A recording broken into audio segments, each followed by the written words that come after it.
പ്രിയ സുഹൃത്തുക്കളെ, നമ്മൾ കഴിഞ്ഞ 3 ദിവസമായി കേരള ചരിത്ര സംബന്ധിയായ ചില പ്രശ്നങ്ങളെ സംബന്ധിച്ചുള്ള ചർച്ചയിൽ ഏർപ്പെട്ടിരിക്കുകയായിരുന്നു. അതിന്റെ തുടർച്ചയായിട്ട് ഇന്ന് പ്രഭാഷണം നടത്തേണ്ടതാണ്. പക്ഷേ ഇന്ന് തിരുവിതാംകൂർ സർക്കാർ ക്ഷേത്രപ്രവേശന വിളംബരം പ്രഖ്യാപിച്ചതിന്റെ 84ാം വാർഷിക ദിനമാണ്. അപ്പോൾ അത് സംബന്ധിച്ച് ക്ഷേത്രപ്രവേശന വിളംബരത്തിന്റെ പ്രാധാന്യത്തെ സംബന്ധിച്ചും അതിന്റെ നാനാർത്ഥങ്ങളെ സംബന്ധിച്ചുമുള്ള ഒരു വിഷയത്തെ അധികരിച്ച് 1 മണിക്കൂർ സംസാരിക്കാമെന്നാണ് ഞങ്ങൾ നേരത്തെ തീരുമാനിച്ചിരുന്നത്. അതനുസരിച്ച് അറിയിപ്പ് നൽകിയിരുന്നു. ആ അറിയിപ്പിന്റെ ഭാഗമായിട്ടാണ് ഇന്ന് 7 മണിക്ക് ഞങ്ങളിപ്പോ ഈ പരിപാടി തുടങ്ങിയിട്ടുള്ളത്. അതേസമയം മത്സര പരീക്ഷയ്ക്ക് പങ്കെടുക്കുന്ന വിവിധ തലത്തിലുള്ള വിദ്യാർത്ഥികളെ ഉദ്ദേശിച്ചുകൊണ്ടുള്ള ക്ലാസിന്റെ സമയം 1.5 മണിക്കൂറായിരുന്നു. ഇത് ഒരു പ്രഭാഷണം എന്നുള്ളതൊക്കെ നമ്മൾ 1 മണിക്കൂറിൽ ചുരുക്കുകയാണ്. കേരള ചരിത്രത്തിലെ ഏറ്റവും ശ്രദ്ധേയമായ വിളംബരങ്ങളിൽ അല്ലെങ്കിൽ സർക്കാർ ഉത്തരവുകളിൽ ഒന്നാണ് 936-ൽ തിരുവിതാംകൂർ മഹാരാജാവായിരുന്ന ബാലരാമവർമ്മ പ്രഖ്യാപിച്ചത്. അദ്ദേഹത്തിന്റെ 24ാം ജന്മദിനത്തിൽ ഇന്ന് അതിന്റെ 84ാം വാർഷികവുമാണ്. ഇന്നത്തെ അവസ്ഥയല്ലേ ആയിരുന്നു 84 വർഷങ്ങൾക്ക് മുമ്പെന്നുള്ളത് നമുക്ക് ഊഹിക്കാൻ കഴിയുന്ന കാര്യമാണ്. ഇന്ന് പോലും ക്ഷേത്ര പ്രവേശന സംബന്ധിയായ നിരവധി പ്രശ്നങ്ങൾ അവശേഷിക്കുന്നുണ്ട്. 1936-ൽ തിരുവിതാംകൂറിലെ ഹിന്ദുക്കളായ എല്ലാ പ്രജകൾക്കും എല്ലാ സർക്കാർ ക്ഷേത്രങ്ങളിലും പ്രവേശനം അനുവദിച്ചുകൊണ്ടുള്ള വിളംബരം രാജാവ് പുറപ്പെടുവിച്ചപ്പോൾ ഉണ്ടായിരുന്ന അവസ്ഥയിൽ നിന്നും വളരെ മാറ്റം തിരുവിതാംകൂറിലെ കേരള സമൂഹത്തിൽ വന്നിട്ടുണ്ട്. രാജഭരണം പോയി ജനായത്ത ഭരണം വന്നു. പൊതു മണ്ഡലം വികസിച്ചു. വിദ്യാഭ്യാസ വ്യാപനമുണ്ടായി. എല്ലാ വിഭാഗം ജനങ്ങൾക്കും എല്ലാ അവകാശങ്ങളും സിദ്ധിച്ചുവെങ്കിലും ക്ഷേത്ര പ്രവേശനവുമായിട്ടുള്ള പ്രശ്നങ്ങൾ ഇപ്പോഴും ചില ചെറിയ പ്രശ്നങ്ങൾ അവശേഷിക്കുന്നുണ്ട്. അത് മനസ്സിൽ വെച്ചുകൊണ്ടാണ്, അല്ലെങ്കിൽ ആ ഒരു പശ്ചാത്തലത്തിൽ നിന്നുകൊണ്ടാണ് ക്ഷേത്രപ്രവേശന വിളംബരത്തിന്റെ 84ാം വാർഷിക സംബന്ധിയായ ഈ പ്രഭാഷണത്തിന് മുതിരുന്നത്. ആ വിളംബരം പുറപ്പെടുവിച്ചത് തിരുവിതാംകൂറിൽ നടന്നു വന്ന നിരവധി സമരങ്ങളുടെ അല്ലെങ്കിൽ നിരവധി അവകാശ പ്രക്ഷോഭങ്ങളുടെ ഫലമായിട്ടാണ്. അതിന്റെ ഒരു പ്രതികരണമെന്നോ പ്രതിഫലനമെന്നോ നമുക്ക് പറയാവുന്നതാണ്. അതിനും 1/2 നൂറ്റാണ്ടിന് മുമ്പ് തുടങ്ങുന്നു ഈ ആവശ്യങ്ങൾ ഉന്നയിച്ചുകൊണ്ടുള്ള പ്രക്ഷോഭം തുടങ്ങിയിട്ട്.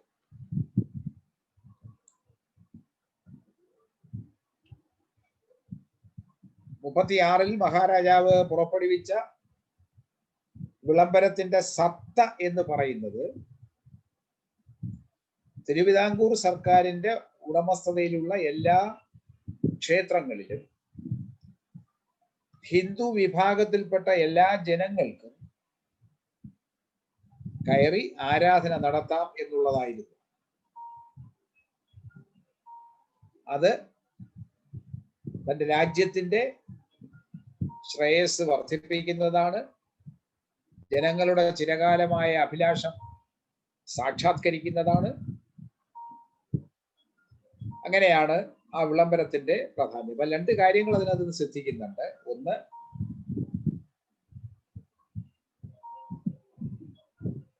ഒന്ന് എന്ന് പറയുന്നത് സർക്കാരിന്റെ ഉടമസ്ഥതയിലുള്ള ക്ഷേത്രങ്ങൾ. അപ്പൊ സർക്കാരിന്റെ ഉടമസ്ഥതയിലല്ലാത്ത ക്ഷേത്രങ്ങളിൽ പ്രവേശനമില്ല എന്ന കാര്യം വ്യക്തം. 2, ഹിന്ദു ജനവിഭാഗം എന്ന് പറയുന്ന കൂട്ടർക്ക് പ്രവേശനമുണ്ട്.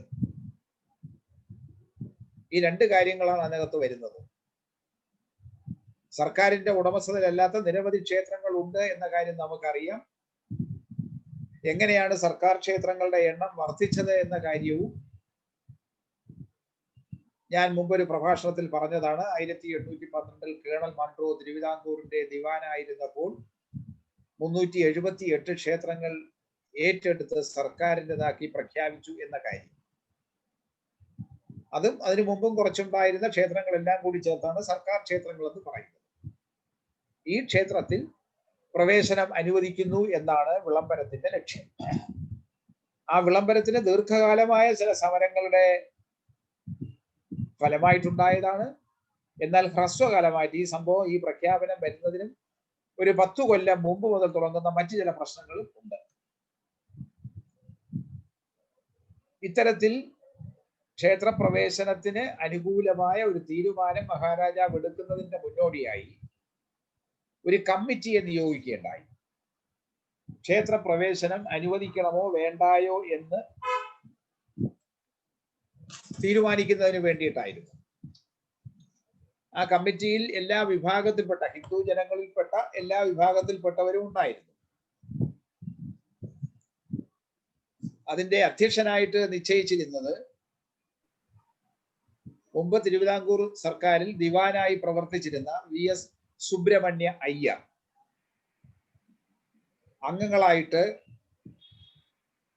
SK Mahadeva Iyer, Punnassery Neelakanta Sharma, TK Velupillai, Changanassery Parameswaran Pillai, M Govindan, TT Keshavan Shastri,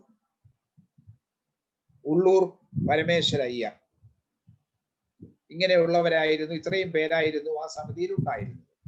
ആ സമിതിയുടെ അധ്യക്ഷനായ VS സുബ്രഹ്മണ്യ അയ്യരാകട്ടെ തികഞ്ഞ ഏകാധിപതിയും ജനാധിപത്യവിരുദ്ധമായി പ്രവർത്തിക്കുന്നയാളായിരുന്നു. അദ്ദേഹത്തിന്റെ പല പ്രവർത്തനങ്ങൾക്കുമെതിരെ തിരുവിതാംകൂറിൽ 1920കളുടെ അവസാനം നിരവധി പ്രക്ഷോഭങ്ങൾ ഉണ്ടായിട്ടുണ്ട്. പത്രാധിപരായിരുന്ന ബാലകൃഷ്ണപിള്ള തന്റെ പത്രത്തിൽ, കേസരി പത്രത്തിൽ അതിരൂക്ഷമായ വാക്കുകളാണ് ഇദ്ദേഹത്തിനെതിരെ ഈ ദിവാനെതിരെ പ്രയോഗിച്ചിട്ടുള്ളത്. അതിൽ സുപ്രധാനമായ ഒരു സംഭവമാണ് ജവഹർലാൽ നെഹ്റു ആദ്യമായി തിരുവിതാംകൂർ സന്ദർശിച്ചപ്പോൾ അദ്ദേഹത്തെ പത്മനാഭസ്വാമി ക്ഷേത്രത്തിൽ പ്രവേശിപ്പിച്ചില്ല. പ്രവേശിക്കുന്നതിനുള്ള അനുവാദം നിഷേധിച്ചതിന്റെ കാരണം പറഞ്ഞത് നെഹ്റു കടൽ യാത്ര നടത്തിയിട്ടുണ്ട്. കടൽ യാത്ര നടത്തുന്നവർക്ക് ജാതി ഭ്രഷ്ടുണ്ട്. ആ ജാതി ഭ്രഷ്ട് അനുഭവിച്ച ആളായിരുന്നു മഹാത്മാഗാന്ധി. മോഹൻദാസ് കരംചന്ദ് ഗാന്ധിയും ഇംഗ്ലണ്ടിൽ പോയി നിയമബിരുദം നേടുന്നതിന് പോയപ്പോൾ ഈ പ്രശ്നം ഉണ്ടായിരുന്നു. നെഹ്റു ഇംഗ്ലണ്ടിൽ പോയി ബിരുദം നേടിയ ആളാണ്. അദ്ദേഹത്തിനും ഈ വിലക്കുണ്ട്. അതുകൊണ്ട് അദ്ദേഹം കടൽ സഞ്ചാരം നടത്തിയ ആളായതുകൊണ്ട് അദ്ദേഹത്തിന് ജാതി ഭ്രഷ്ടുണ്ട്, വിലക്കുണ്ട്, നിരോധനമുണ്ട്. അതുകൊണ്ട് കയറ്റാൻ പറ്റില്ല എന്ന്. അദ്ദേഹവും ഒരു അനുയായിയും കൂടെ ഈ പത്മനാഭസ്വാമി ക്ഷേത്രത്തിന്റെ തെക്കുവശത്തുള്ള റോഡിൽ കൂടെ നടന്നു പൊയ്ക്കട്ടെയോ എന്ന് നെഹ്റു ചോദിക്കുന്നു അവിടെ നിന്ന പട്ടാള മേധാവിയോട്. അതും പറ്റില്ല എന്ന് പട്ടാള മേധാവി മറുപടി പറയുമ്പോൾ അദ്ദേഹം ചോദിക്കുന്നു, എന്നെ പോലത്തെ ദുർബലമനായ ശരീരമുള്ള ഒരാളെ ഇവിടേക്ക് പ്രവേശനം നിഷേധിക്കുന്നതിനോട് ഇത്രയും വലിയ പട്ടാളക്കാർ എന്തിനാ വന്നത് എന്നായിരുന്നു നെഹ്റുവിന്റെ പ്രതികരണം. നെഹ്റുവിന് ഈ അവകാശം നിഷേധിച്ചതിന്റെ പേരിലായിരുന്നു കേസരി പത്രത്തിൽ ബാലകൃഷ്ണപിള്ളയുടെ രൂക്ഷമായ വിമർശനം.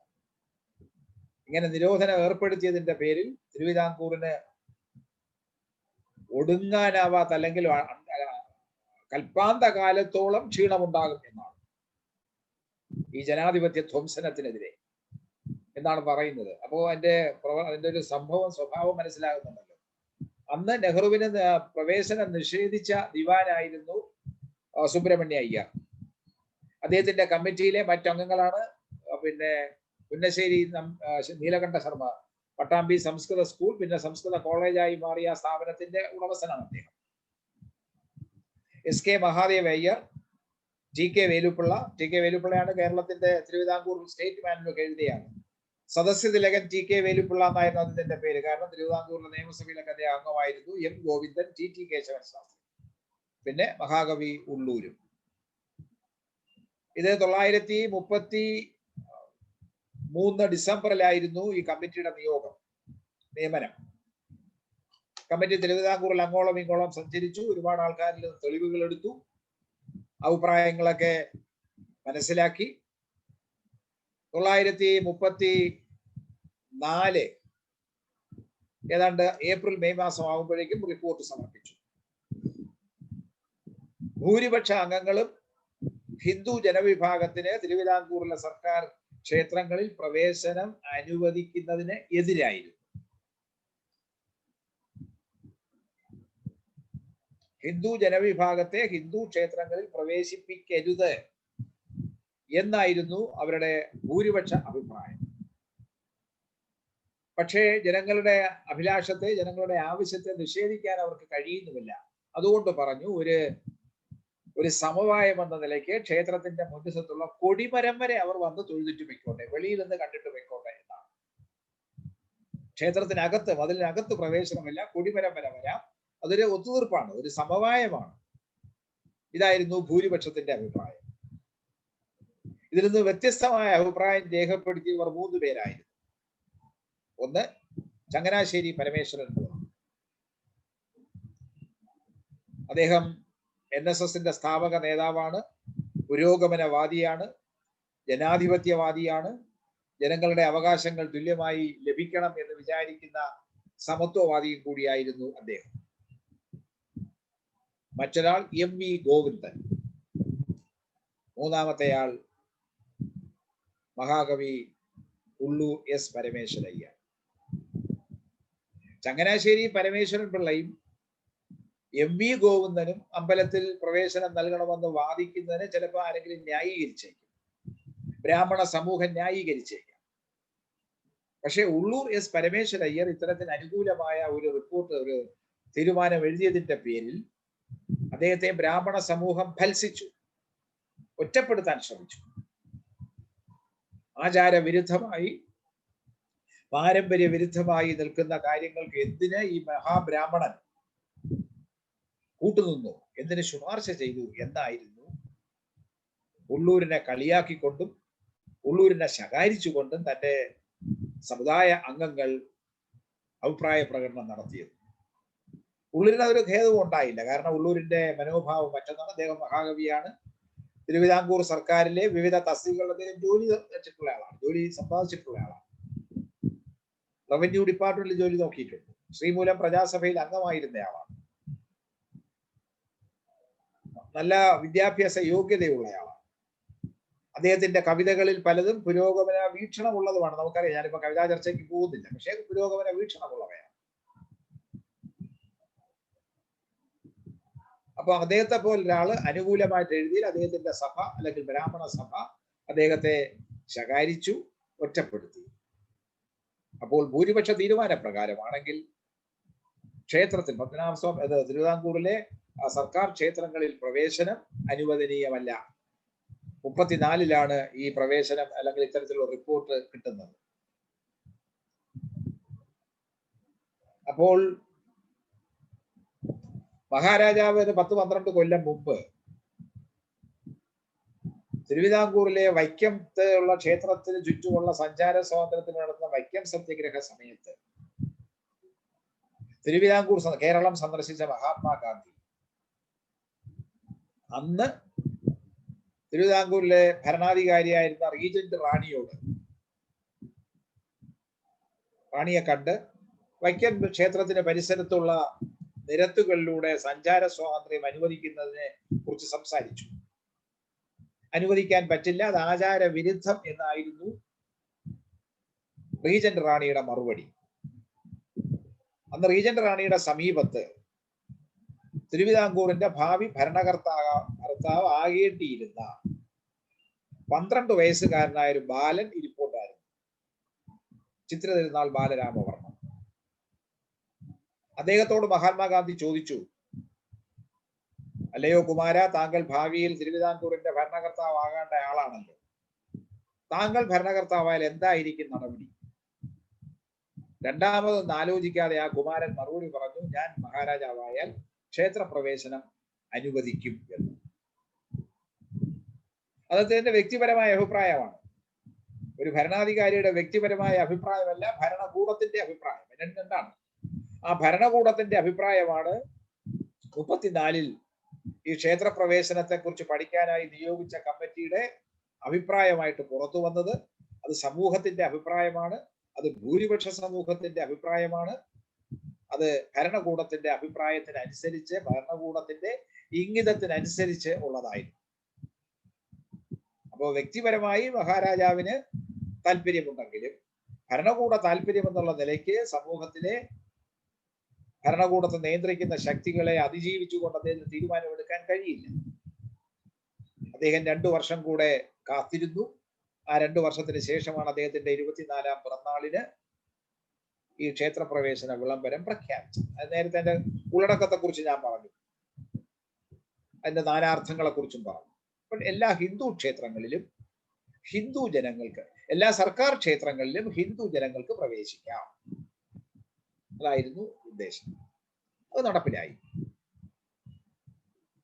പത്മനാഭസ്വാമി ക്ഷേത്രത്തിന്റെ, തിരുവനന്തപുരത്തെ രാജാവിന്റെ കുലദൈവമാണ്, തിരുവിതാംകൂറിന്റെ കുലദൈവമാണ്. തിരുവിതാംകൂറിന്റെ കുലദൈവമായ പത്മനാഭസ്വാമിയുടെ സന്നിധിയിലേക്ക് ഉള്ളൂർ എസ് പരമേശ്വരയ്യരും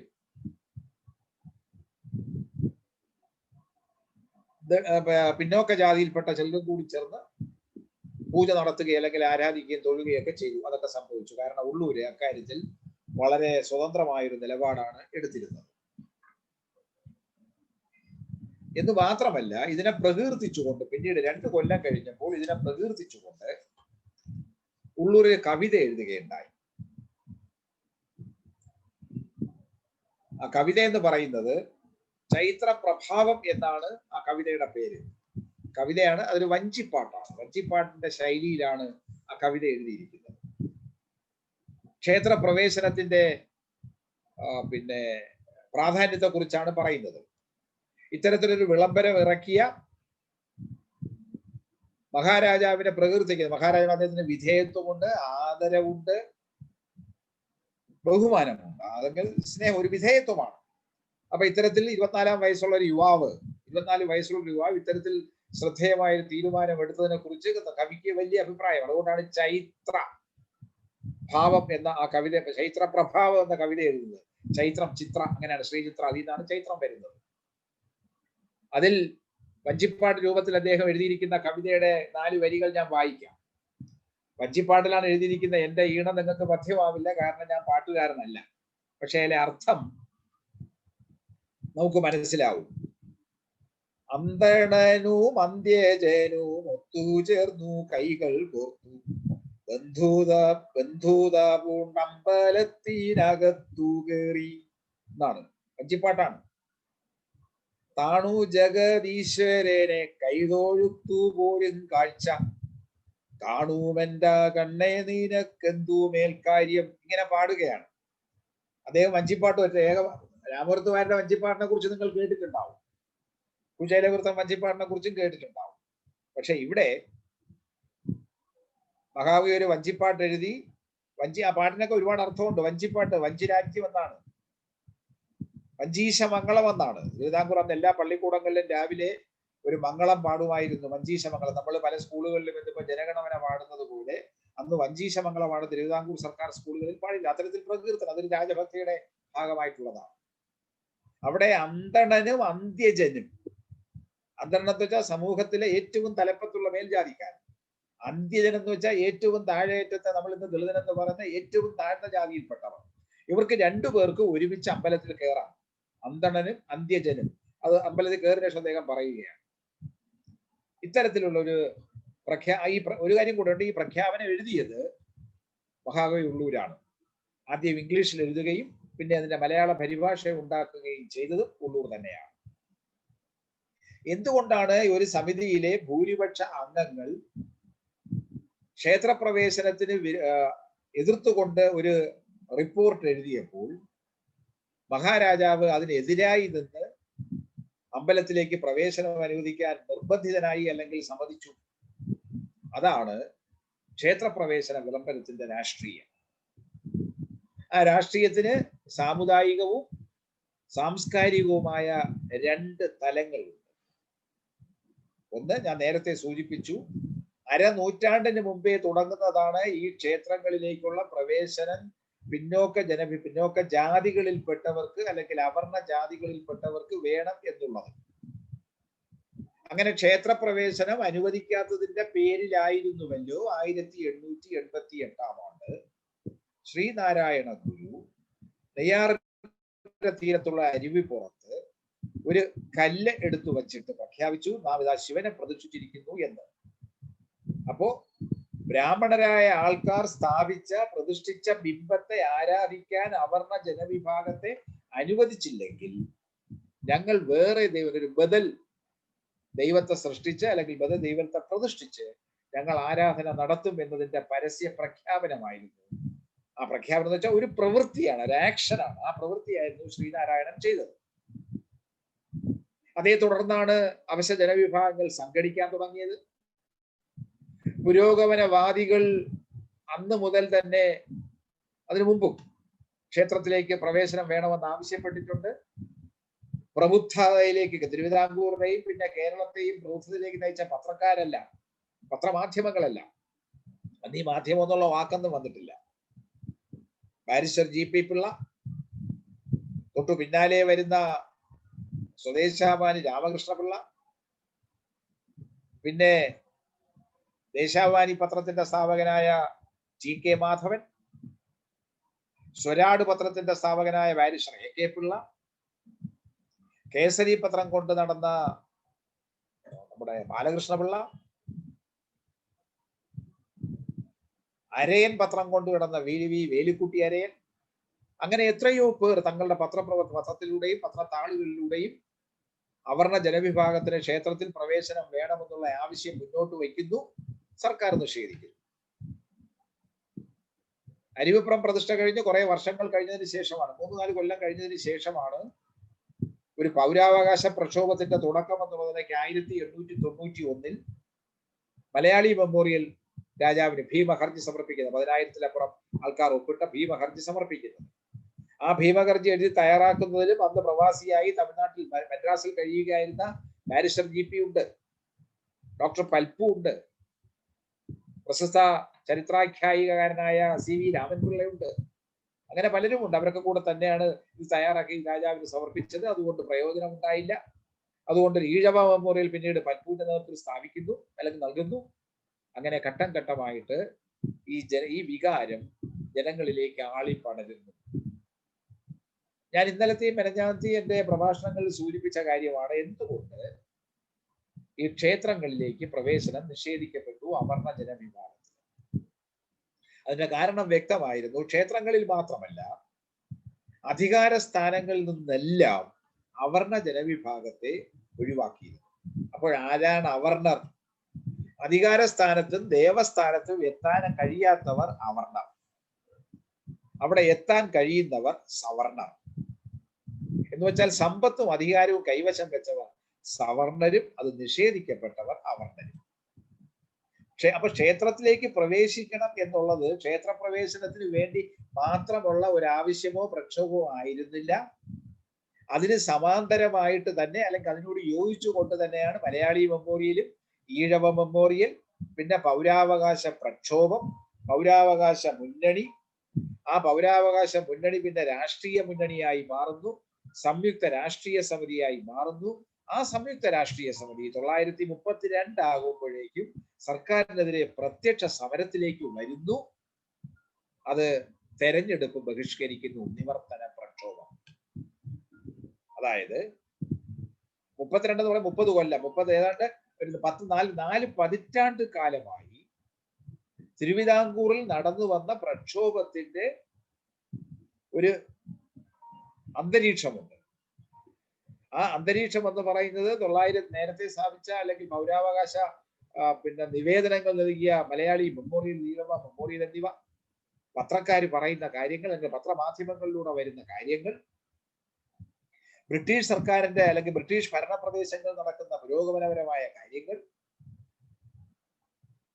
പൗരാവകാശ മുന്നണി എന്ന് പറയുന്ന ഒരു സംഘടിത രൂപം വരുന്നത്, ഇന്ത്യൻ രാഷ്ട്രീയത്തിൽ മഹാത്മാഗാന്ധിയുടെ രംഗപ്രവേശം, മഹാത്മാഗാന്ധിയുടെ സ്വാധീനത്തിന്റെ ഫലമായിട്ട് തിരുവനന്തപുരത്ത് 1921-22 കാലത്ത് 21-ൽ വിദ്യാർത്ഥികളുടെ പഠിപ്പ് മുടക്ക്, ആ പഠിപ്പ് മുടക്കിനെ തിരുവിതാംകൂർ ഭരണകൂടം ദിവാൻ രാഘവയ്യയും പട്ടാളവും കൂടെ അടിച്ചമർത്തി അന്നത്തെ മഹാരാജാസ് കോളേജ് യൂണിവേഴ്സിറ്റി കോളേജിലെ വിദ്യാർത്ഥികളെ കയറി തല്ലിയത്, വിദ്യാർത്ഥികൾ മരിക്കുന്നത്, അധ്യാപകർക്ക് തല്ലുകൊള്ളുന്നത് ഒക്കെ പ്രക്ഷോഭമാണ്. ഈ പ്രക്ഷോഭത്തിന്റെ തുടർച്ചയായിട്ട് വിദ്യാർത്ഥി പ്രക്ഷോഭം വരുന്നു. അതിന് അന്നത്തെ കോൺഗ്രസ് പാർട്ടി ബാരിസ്റ്റർ AK പിള്ളയുടെ നേതൃത്വത്തിലുള്ള കോൺഗ്രസ് പാർട്ടി സമ്മതിക്കുന്നു. 1929-30 ആവുമ്പോഴേക്കും തിരുവനന്തപുരത്തിലെ കമ്മ്യൂണിസ്റ്റ് ലീഗ് എന്നൊരു സംഘടന ഉണ്ടാകുന്നു. 21-22 കാലത്തെ വിദ്യാർത്ഥി സമരത്തിൽ പങ്കെടുത്ത പലരും അതിനകത്ത് വരുന്നു. ആ ലീഗിൽ പങ്കെടുത്ത 1-2 പേർ പിന്നീട് കമ്മ്യൂണിസ്റ്റ് പാർട്ടിയുടെ സ്ഥാപക നേതാക്കളായി മാറുകയും ചെയ്യും. അപ്പൊ ഇത്തരത്തിൽ പ്രക്ഷുബ്ധമായ ഒരു അന്തരീക്ഷം തിരുവിതാംകൂറിൽ നിൽക്കുകയാണ്. തിരുവിതാംകൂറിലെ രാഷ്ട്രീയത്തെയും സമൂഹത്തെയും നിയന്ത്രിക്കുന്ന തരത്തിൽ അഖിലേന്ത്യാ അടിസ്ഥാനം ദേശീയ രാഷ്ട്രീയവും മലബാറിലെ രാഷ്ട്രീയവും സ്വാധീനിക്കുന്നുണ്ട്. 1932 നിവർത്തന പ്രക്ഷോഭം, അല്ലെങ്കിൽ പൗരാവകാശ മുന്നണിയും അതിന്റെ പിന്നാലെ വന്ന സംയുക്ത രാഷ്ട്രീയ സമിതിയുടെയും ഘടന എന്തായിരുന്നു? സംയുക്ത രാഷ്ട്രീയ സമിതി, പൗരാവകാശ മുന്നണിയും പിന്നീട് സംയുക്ത രാഷ്ട്രീയ സമിതിയും ഉണ്ടാക്കിയത് ഈഴവരും ക്രിസ്ത്യാനികളും മുസൽമാന്മാരും ചേർന്നിട്ടാണ്. അപ്പൊ തിരുവിതാംകൂറിലെ 3 പ്രബല സമുദായങ്ങൾ, തിരുവിതാംകൂറിലെ പ്രബല സമുദായങ്ങൾ എന്ന് പറഞ്ഞാൽ ആ 3 കൂട്ടരിലെയും തലപ്പത്ത് സമ്പന്നരുണ്ട്. ഭൂരിപക്ഷം പേരും ചിലപ്പോൾ ദരിദ്രരായിരിക്കാം, പക്ഷെ സമ്പന്നരുണ്ട്. അവരൊരു മധ്യവർഗമായി ഈ വിഭാഗങ്ങൾ വളർന്നു വന്നിട്ടുണ്ട്. പ്രത്യക്ഷത്തിൽ അതിനെതിരായിട്ട് നിന്നത് സാമുദായിക ജാതീയമായി പറയുകയാണെങ്കിൽ നായന്മാരും ബ്രാഹ്മണരും ഒക്കെ ആയിരുന്നു. ഈഴവരാതി പിന്നോക്ക സമുദായക്കാർ പൗരാവകാശത്തിനുള്ള പ്രക്ഷോഭം, സാംസ്കാരിക അല്ലെങ്കിൽ ജാതി വിവേചനത്തിനെതിരായിട്ട് നടന്നു വരുന്ന സാമുദായിക സാമൂഹ്യ പരിഷ്കരണ പ്രസ്ഥാനത്തിന്റെ രാഷ്ട്രീയ വശമായി അത് കൈമാറുകയാണ് 1932 ആകുമ്പോൾ. എന്നു മാത്രമല്ല മറ്റൊരു സംഭവം സമാന്തരമായി നടക്കുന്നുണ്ട്. 1911-ലെയും 1921-ലെയും അന്നത്തെ സെൻസസ് റിപ്പോർട്ടുകൾ പരിശോധിച്ചാൽ അറിയാം, വൻതോതിൽ ക്രിസ്തു മതത്തിലേക്കുള്ള പരിവർത്തനം നടക്കുന്നു, കൺവേർഷൻ നടക്കുന്നു. ഈഴവ ജാതിയിൽപ്പെട്ട പലരും ക്രിസ്തു മതത്തിൽ ചേരുന്നു. വൻതോതിലുള്ള പരിവർത്തനം നടന്നു കഴിഞ്ഞാൽ പ്രശ്നമാകും എന്നുള്ളത് ബോധ്യം വരുന്നു. കേരള കൗമുദിയുടെ സ്ഥാപക പത്രാധിപരും SNDP യോഗത്തിന്റെ നേതാവും പ്രക്ഷോഭകാരിയുമായ CV കുഞ്ഞിരാമൻ പറയുന്നു, 15 ലക്ഷം ഈഴവർ ക്രിസ്തു മതത്തിൽ ചേരാൻ തയ്യാറാണ്. 15 ലക്ഷം, അന്നത്തെ 21-ലെ കണക്ക് വെച്ച് പറയുകയാണ്, സെൻസസ് റിപ്പോർട്ട് വെച്ച് പറയുകയാണ്. അപ്പൊ ക്രിസ്തു മതത്തിലേക്ക് പോയാലുള്ള പ്രശ്നം എന്താ? ഈ ഹിന്ദു എന്ന് പറയുന്ന ജനവിഭാഗത്തിന്റെ അംഗസംഖ്യ കുറയും. അതൊരു ഭീഷണിയായി നിൽക്കുന്നു. ചെറിയ തോതിലാണെങ്കിലും ക്രിസ്തു മതത്തിലേക്ക് പരിവർത്തനം ചെയ്യുന്നു. കാരണം ഈ ജാതിയിൽ നിന്നിട്ട് അല്ലെങ്കിൽ ഈ ഹിന്ദു എന്ന് പറയുന്ന വിഭാഗത്തിൽ നിന്നിട്ട് അവർക്ക് അവകാശങ്ങൾ കിട്ടില്ല എന്നാണ്. കിട്ടാത്തതിന് കാരണം ഞാൻ നേരത്തെ സൂചിപ്പിച്ചതാണ്. സമ്പത്തും അധികാരവും ഉള്ളിടത്തേക്ക് പിന്നോക്ക ജാതിക്കാരെ പ്രവേശിപ്പിക്കരുത് എന്നുള്ള ഭരണകൂടത്തിന്റെയും ഭരണവർഗത്തിന്റെയും താല്പര്യമായി. അതുകൊണ്ടാണ് അവർ സമ്മതിക്കാത്തത്. അത്തരം ഒരു അവകാശം നേടിയ ഒരു ആരാധനാ സ്വാതന്ത്ര്യം എന്ന് പറഞ്ഞ പൗരാവകാശമാണ്. അതാണ് ഈ പൗരാവകാശ മുന്നണി ഉന്നയിക്കുന്നത്. അധികാര സ്ഥാനങ്ങളിലും പങ്കുവേണം, ആരാധനാ സ്വാതന്ത്ര്യം വേണം, സഞ്ചാര സ്വാതന്ത്ര്യം വേണം. പിന്നോക്ക ജാതിയിൽപ്പെട്ടവർക്ക് സഞ്ചാര സ്വാതന്ത്ര്യം ഇല്ല. ആ സഞ്ചാര സ്വാതന്ത്ര്യത്തിന് വേണ്ടിയിട്ടാണ് 1893 അയ്യങ്കാളി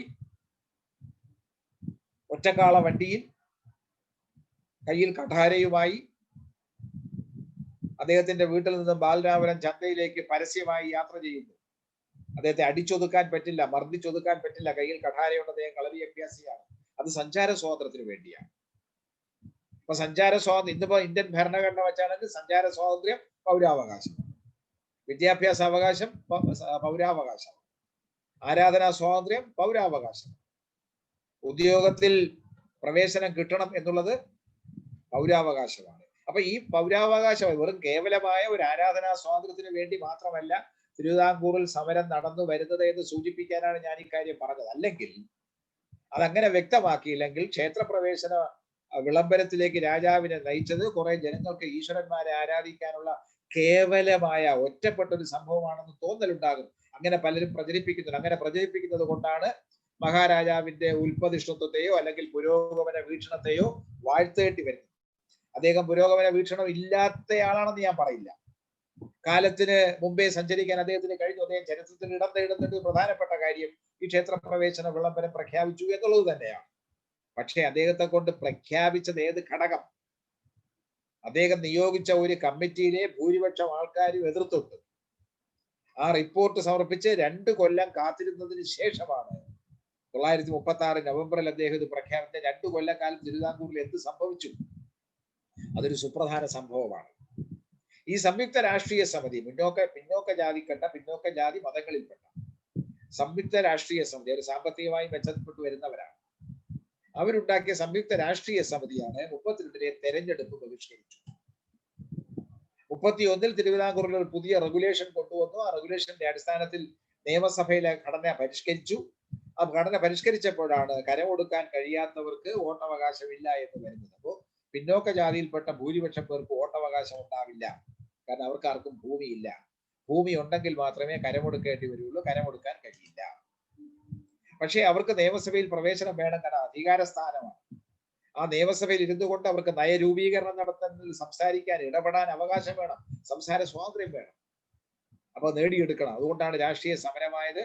തങ്ങൾക്ക് പ്രാതിനിധ്യമില്ലാത്ത, ജനസംഖ്യാനുപാതികമായി പ്രാതിനിധ്യമില്ലാത്ത ഈ തെരഞ്ഞെടുപ്പ് ഞങ്ങൾ ബഹിഷ്കരിക്കുന്നു, ഞങ്ങൾ നിവർത്തനം ചെയ്യുന്നു, ഞങ്ങൾ അബ്സ്റ്റെയിൻ ചെയ്യുന്നു, ബോയ്ക്കോട്ട് ചെയ്യും. അതാണ് നിവർത്തന പ്രക്ഷോഭം. നിവർത്തന പ്രക്ഷോഭം നടന്നു. പക്ഷേ തെരഞ്ഞെടുപ്പ് നടന്നു. റിസൾട്ട് വന്നു, അതിന്റെ ഫലം വന്നു. അപ്പോ ഈ പ്രക്ഷോഭകാരികൾ പറഞ്ഞു, ഞങ്ങൾ ഇത് അംഗീകരിക്കുന്നില്ല, ഞങ്ങൾ ഡയറക്റ്റ് ആക്ഷൻ, നേരിട്ടുള്ള സമരമായിട്ട് മുന്നോട്ട് പോവുകയാണ്. അങ്ങനെ മുന്നോട്ട് പോയതിന്റെ ഫലമായിട്ടാണ് 935 സി കേശവൻ കോഴഞ്ചേരിയിൽ പ്രസംഗിച്ചത്. തിരുവിതാംകൂറിലെ നേതാവാണ്, സംയുക്ത രാഷ്ട്രീയ സമിതിയുടെ നേതാവാണ്. അദ്ദേഹം പ്രസംഗിച്ചതിന്റെ പേരിൽ അദ്ദേഹത്തെ അറസ്റ്റ് ചെയ്ത് ജയിലിലടയ്ക്കുന്നു. കോഴഞ്ചേരി അദ്ദേഹത്തിന് പ്രസിദ്ധമായ കോഴഞ്ചേരി പ്രസംഗം നമ്മുടെ സംസ്ഥാന പുരാരേഖ വകുപ്പ് പ്രസിദ്ധീകരിച്ച പ്രധാനപ്പെട്ട തെരഞ്ഞെടുത്ത പ്രസംഗങ്ങൾ എന്ന് പറയുന്ന ഒരു പുസ്തകമുണ്ട്. ആ പുസ്തകത്തിനകത്ത് കോഴഞ്ചേരി പ്രസംഗം ഉൾപ്പെടുത്തിയിട്ടുണ്ട്. 935 അപ്പൊ വമ്പിച്ച ഒരു ജനമുന്നേറ്റം പൗരാവകാശങ്ങൾക്ക് വേണ്ടി വരുന്നു. അതിന്റെ ഫലമായി രാഷ്ട്രീയമായ പ്രക്ഷുബ്ധത തിരുവിതാംകൂറിൽ അലയടിക്കുകയാണ്. ശ്രീ ചിത്രനാളിന്റെ രാഷ്ട്രീയ ഉപദേഷ്ടാവ് പൊളിറ്റിക്കൽ അഡ്വൈസർ ആയിരുന്ന CP രാമസ്വാമി അയ്യർ ദിവാനായി നിയമിക്കപ്പെടുകയും ചെയ്തു. കഴിഞ്ഞ 4-5 കൊല്ലക്കാലം അത് തിരുവിതാംകൂറിന്റെ പ്രശ്നങ്ങൾ രാജാവിന്റെ ഉപദേഷ്ടാവ് എന്നുള്ള നിലയ്ക്ക് സസൂക്ഷ്മം ശ്രദ്ധിച്ചു വരികയായിരുന്നു. അതിന്റെ ഫലമായിട്ടാണ് തിരുവിതാംകൂറിലെ രാഷ്ട്രീയത്തിന്റെ ഉള്ളറകൾ അദ്ദേഹത്തിന് മനസ്സിലാക്കാൻ സാധിച്ചതും ആ ഉള്ളറകളെ എങ്ങനെ പൊളിക്കണം, മനസ്സിലാക്കിയിട്ടുള്ളത് എങ്ങനെ പൊളിക്കണമെന്ന് അദ്ദേഹം തീരുമാനിച്ചു. ആ തീരുമാനത്തിന്റെ ഫലമായിട്ടാണ് ക്ഷേത്രപ്രവേശന വിളംബരം വരുന്നത്. അപ്പൊ 15 ലക്ഷത്തോളം വരുന്ന ഈഴവ ജാതിക്കാർ ക്രിസ്തുമതം സ്വീകരിക്കാവുന്ന ഭീഷണി CV കുഞ്ഞിരാമൻ പറയുന്നു. മറ്റനേകം പിന്നോക്ക ജാതിയിൽപ്പെട്ടവർക്ക് ക്ഷേത്രപ്രവേശനം അല്ലെങ്കിൽ അവർ മറ്റു വഴിക്ക് ക്രിസ്തുമതത്തിൽ കുറെ പേര് ചേർന്ന് കഴിഞ്ഞിരുന്നു. ആ ഭീഷണി നിൽക്കുന്നു. ആ ഭീഷണി കൊണ്ടാണ് സർക്കാർ വഴങ്ങി. എങ്ങനെ വഴങ്ങി? ക്ഷേത്രപ്രവേശനമല്ല ആദ്യം ചെയ്തത്. 32 നിവർത്തന പ്രക്ഷോഭത്തിൽ ഉന്നയിച്ച പ്രശ്നം, അതിന്റെ സാധുത നോക്കിയിട്ട് സർക്കാർ അതിന് വഴങ്ങുന്നു. ജാതി സംവരണം ഏർപ്പെടുത്തുന്നു. സർക്കാർ നിയമനങ്ങളിൽ, നിയമസഭയിൽ, സൈന്യത്തിൽ ഒക്കെ ജാതി അടിസ്ഥാനത്തിലുള്ള സംവരണം കൊണ്ടുവരുന്നു. സർക്കാർ സർവീസിൽ നിയമനം നടത്തുന്നതിന് വേണ്ടി ഒരു പബ്ലിക് സർവീസ് കമ്മീഷനെ നിയമിക്കുന്നു. ആദ്യം കമ്മീഷണറും പിന്നെ കമ്മീഷനും. 935 അത് നിലവിൽ വരുന്നു. 935 നിലവിൽ വന്ന പബ്ലിക് സർവീസ് കമ്മീഷനാണ് പിന്നെ 957 കേരള പബ്ലിക് സർവീസ് കമ്മീഷനായി മാറുന്നതും സർക്കാർ സർവീസിലേക്കുള്ള ഉദ്യോഗാർത്ഥികളെ തെരഞ്ഞെടുക്കുന്നതും ജാതി മത സംവരണ അടിസ്ഥാനത്തിൽ അവരെ നിയമിക്കുന്നതിനുള്ള ശുപാർശ വിവിധ സർക്കാർ വകുപ്പുകൾക്ക് നൽകുന്നത്. 35 ഈ പ്രഖ്യാപനത്തിന്റെ ഫലമായിട്ട് 35% സംവരണമാണ് പിന്നോക്ക ജാതിക്കാർക്ക് ഏർപ്പെടുത്തിയത്. ആ 35% സംവരണമാണ് 957 ആദ്യത്തെ കേരളത്തിലെ ആദ്യത്തെ മന്ത്രിസഭ EMS നേതൃത്വത്തിലുള്ള മന്ത്രിസഭ 50% വർദ്ധിപ്പിക്കുന്നത്. ആ 50% വർധനവിലാണ് ഇപ്പൊ ഏറ്റവും പുതിയ ഇപ്പോഴത്തെ സർക്കാർ കൊണ്ടുവന്നിരിക്കുന്ന മുന്നോക്ക ജാതിയിൽപ്പെട്ടവരിലെ സാമ്പത്തികമായി പിന്നോക്കം നിൽക്കുന്നവർക്കുള്ള പ്രത്യേക സംവരണം വേറെ കൊണ്ടുവന്നിരിക്കുന്നത്. ഞാൻ പറഞ്ഞ സംവരണത്തിന്റെ ചരിത്രം തുടങ്ങുന്നത് നിവർത്തന പ്രക്ഷോഭത്തിൽ നിന്നാണ്. 935 പബ്ലിക് സർവീസ് കമ്മീഷന്റെ തീരുമാനത്തിൽ നിന്നാണ്. അങ്ങനെ സർക്കാരിന്റെ കടുംപിടുത്തത്തിന് അയവ് വരേണ്ടി വന്നു. അഥവാ വേറൊരർത്ഥത്തിൽ പറഞ്ഞാൽ തിരുവിതാംകൂറിലെ ജനകീയ പ്രക്ഷോഭത്തിന്റെ മുന്നിൽ തിരുവിതാംകൂർ സർക്കാരിനെ വഴങ്ങേണ്ടി വരുന്നു, കീഴടങ്ങേണ്ടി വരുന്നു. ആ കീഴടങ്ങിയതിന്റെ ഫലമായിട്ട് സർക്കാർ സർവീസിൽ സംവരണം വരുന്നു. തിരുവിതാംകൂർ നായർ ഫോഴ്സ് എന്ന് പറഞ്ഞതിനെ തിരുവിതാംകൂർ സ്റ്റേറ്റ് ഫോഴ്സ് എന്നാക്കി. അതിൽ ഈഴവർക്കും ക്രിസ്ത്യാനിക്കും മുസൽമാനും പട്ടാളക്കാരായി ചേരാമെന്ന് വരുന്നു. തിരുവിതാംകൂർ പബ്ലിക് സർവീസ് കമ്മീഷൻ വന്നു. തിരുവിതാംകൂർ പബ്ലിക് സർവീസ് വരുന്നു. അങ്ങനെ ജാതി സംവരണം ഏർപ്പെടുത്തുന്നു, ജാതി മത സംവരണം ഏർപ്പെടുത്തുന്നു. പക്ഷേ തിരുവിതാംകൂർ വീണ്ടും മുന്നോട്ട് പോവുകയാണ്. ഈ സംയുക്ത രാഷ്ട്രീയ സമിതിയുടെ പ്രക്ഷോഭം ഉത്തരവാദ സമരത്തിലേക്ക് പോകുന്നു. ഉത്തരവാദ ഭരണത്തിന് വേണ്ടിയുള്ള പ്രക്ഷോഭം. എന്താണ് ഉത്തരവാദ പ്രക്ഷോഭം? ഉത്തരവാദ ഭരണം എന്ന് പറഞ്ഞാൽ റെപ്രസെന്റേറ്റീവ് ഗവൺമെന്റ്. രാജാവ് അവിടെ ഇരുന്നോട്ടെ, പക്ഷെ രാജാവിനെ ഉപദേശിക്കാനും നിയന്ത്രിക്കാനും കഴിയുന്ന നിയമസഭ വേണം. നിയമസഭ വേണം. ആ നിയമസഭയിലൂടെ വേണം ഭരണകാര്യങ്ങൾ നിർവഹിക്കാൻ എന്ന് ആവശ്യം വരുന്നു. ആ ആവശ്യമാണ് പിന്നെ 938 തിരുവിതാംകൂർ സ്റ്റേറ്റ് കോൺഗ്രസ് എന്ന രൂപീകരണത്തിൽ വരുന്നത്. കാരണം അന്നേ വരെ തിരുവിതാംകൂറിലെ ആൾക്കാർ ഇന്ത്യൻ നാഷണൽ കോൺഗ്രസിന്റെ ഭാഗമായി നിൽക്കുകയായിരുന്നു. 937 ഹരിപുര കോൺഗ്രസിൽ വെച്ച്, അതിന്റെ AICC സമ്മേളനത്തിൽ വെച്ച് കോൺഗ്രസ് തീരുമാനിച്ചു നാട്ടുരാജ്യങ്ങളുടെ ആഭ്യന്തര കാര്യങ്ങളിൽ ഇന്ത്യൻ നാഷണൽ കോൺഗ്രസ് ഇടപെടേണ്ടതില്ല എന്നാണ് ഹരിപുര കോൺഗ്രസിന്റെ തീരുമാനം. അപ്പൊ നേരിട്ട് ഇടപെടാൻ പാടില്ല, ഇന്ത്യൻ നാഷണൽ കോൺഗ്രസിന് പാടില്ല. അപ്പൊ തിരുവിതാംകൂറിലെ ഇന്ത്യൻ നാഷണൽ കോൺഗ്രസ്സുകാർ എന്ത് ചെയ്യും? അപ്പൊ തിരുവിതാംകൂറുകാർ ഒരു സ്റ്റേറ്റ് കോൺഗ്രസ് സ്ഥാപിച്ചു. അത് 38 അപ്പോ 32 അല്ലെങ്കിൽ 30 തുടങ്ങുന്ന തിരുവിതാംകൂറിലെ സംയുക്ത രാഷ്ട്രീയ സമിതിയുടെ പ്രക്ഷോഭം 32 നിവർത്തന പ്രക്ഷോഭം ജനം മാറ്റുകയാണ്. പക്ഷെ ജനങ്ങളുടെ അതിന് 35 അവകാശങ്ങൾ കിട്ടിയെങ്കിൽ ഉത്തരവാദ ഭരണം വന്നില്ല. അതായത് നേരത്തെ പറഞ്ഞതിന്റെ ബാക്കിയാണ്. പബ്ലിക് സർവീസ് കമ്മീഷൻ വന്നതോടുകൂടി സർക്കാർ സർവീസിലേക്ക് പ്രവേശനം ലഭിച്ചു. അപ്പൊ ഒരാവശ്യം മാത്രമേ നിറവേറ്റിയുള്ളൂ. ആരാധനാ സ്വാതന്ത്ര്യം എന്ന് പറഞ്ഞ അവകാശം ലഭിച്ചില്ല. ജനപ്രാതിനിധ്യം, രാജാവിനെ ഉപദേശിക്കാനും നിയന്ത്രിക്കാനും കഴിയുന്ന നിയമസഭ വരണം എന്ന കാര്യവും അംഗീകരിക്കപ്പെടില്ല. അതുകൊണ്ട് സംയുക്ത സമിതിയുടെ പ്രക്ഷോഭം മുന്നോട്ട് പോവുകയാണ്. ആ മുന്നോട്ട് പോകുന്ന പ്രക്ഷോഭം അതിശക്തമാകും. അതിന്റെ പ്രത്യാഘാതം എന്താണ്? തിരുവിതാംകൂറിലെ ജനസംഖ്യയിൽ 1-ാം സ്ഥാനത്ത് നിൽക്കുന്നത് ഈഴവരാണ്. 2-ാം സ്ഥാനത്താണ് നായന്മാർ. നായന്മാരിൽ തന്നെ പ്രബുദ്ധരായ ഒരു വിഭാഗം സർക്കാരിനെ എതിർക്കുന്നു, സംയുക്ത രാഷ്ട്രീയ സമിതി അനുകൂലിക്കുന്നു, ക്ഷേത്രപ്രവേശനത്തെ വേണ്ടി സമരം ചെയ്യുന്നു. വൈക്കം സത്യാഗ്രഹം നടക്കുമ്പോൾ സവർണജാഥ നയിക്കുന്നു NSSന്റെ നേതാവായിരുന്ന മന്നത്ത് പത്മനാഭൻ. അപ്പോ നായന്മാരിൽ ഒരു വിഭാഗവും സർക്കാരിനെതിരായിട്ട് നീങ്ങുകയാണ്.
സൗണ്ട് കിട്ടുന്നില്ല കേട്ടോ.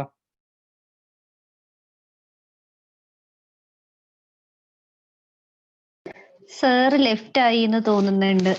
സാറ് ലെഫ്റ്റ് ആയി, നെറ്റ്വർക്ക് ഇഷ്യൂ ആണെന്ന് തോന്നുന്നു.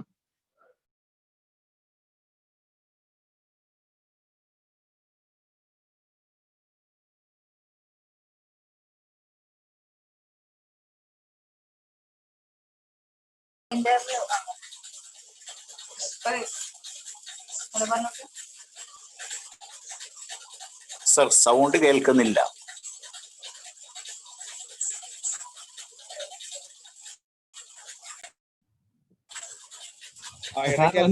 കേൾക്കാവോ? ഓ കേൾക്കുന്നുണ്ട്. ക്ലിയർ ആയി കേൾക്കാമല്ലോ അല്ലേ? ഓ കേൾക്കുന്നുണ്ട്. എന്റെ പിന്നെ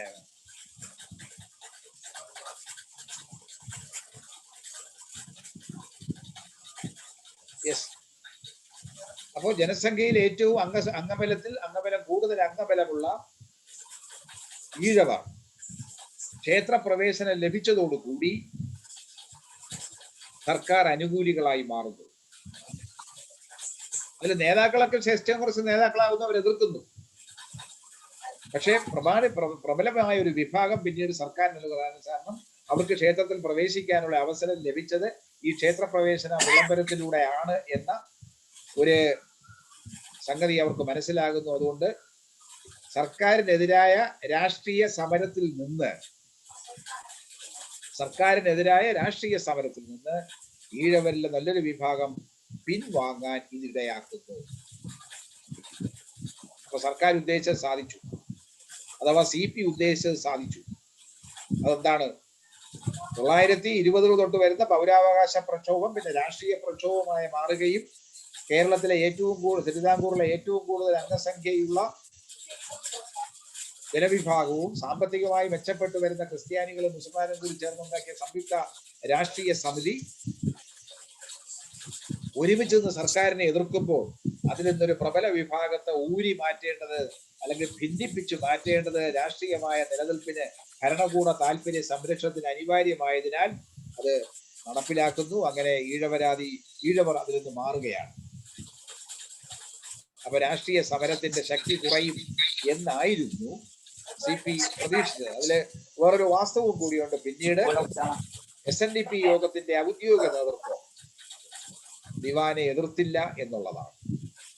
മറ്റൊരു കാര്യം, 1938 തിരുവിതാംകൂർ സ്റ്റേറ്റ് കോൺഗ്രസ് രൂപപ്പെട്ടപ്പോൾ നേരത്തെ വന്നിരുന്ന പൗരാവകാശ പ്രക്ഷോഭം, ഞാൻ നേരത്തെ സൂചിപ്പിച്ച 37 ഹരിപുര കോൺഗ്രസിന്റെ തീരുമാനപ്രകാരം നാട്ടുരാജ്യങ്ങളിലെ സമരത്തിൽ ഇടപെടാൻ തീരുമാനിക്കുന്നു.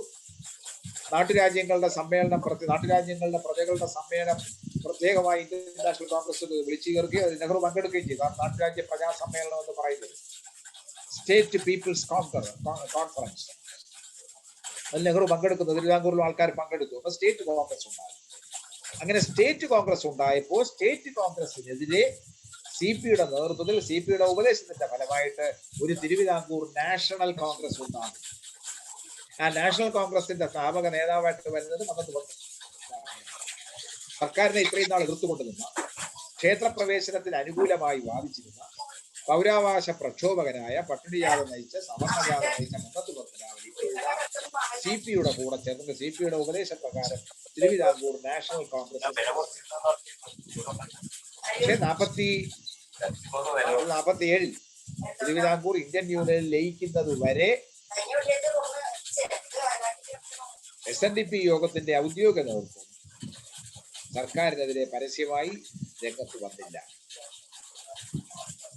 അപ്പൊ ഞാൻ പറഞ്ഞു വരുന്നത്, തിരുവിതാംകൂറിലെ ക്ഷേത്രപ്രവേശന വിളംബരത്തിന്റെ വെറും ഈശ്വരാരാധന പ്രകാരം അല്ലെങ്കിൽ അമ്പലത്തിൽ കയറി പ്രവേശിച്ച് ആരാധിക്കുക എന്നുള്ള കേവലമായ ആവശ്യത്തിന് വേണ്ടി മാത്രമല്ല, അതിന്റെ ആവശ്യം ഉന്നയിച്ചുകൊണ്ട് സമരം ചെയ്തവർ ചില പൗരാവകാശ പ്രക്ഷോഭങ്ങൾ ഉന്നയിച്ചുകൊണ്ടാണ്. അതിൽ അധികാര പ്രവേശമുണ്ട്, ക്ഷേത്രപ്രവേശമുണ്ട്, പൗരാവകാശങ്ങളൊക്കെ ഉണ്ട്. 1924-25 വഴി നടക്കാനുള്ള സഞ്ചാര സ്വാതന്ത്ര്യത്തിന് വേണ്ടിയുള്ള സമരം വൈക്കത്ത് നടക്കുന്നു. 1934 ആയപ്പോഴേക്കും തിരുവിതാംകൂർ സർക്കാർ അത് പ്രഖ്യാപിക്കേണ്ടി വന്നു.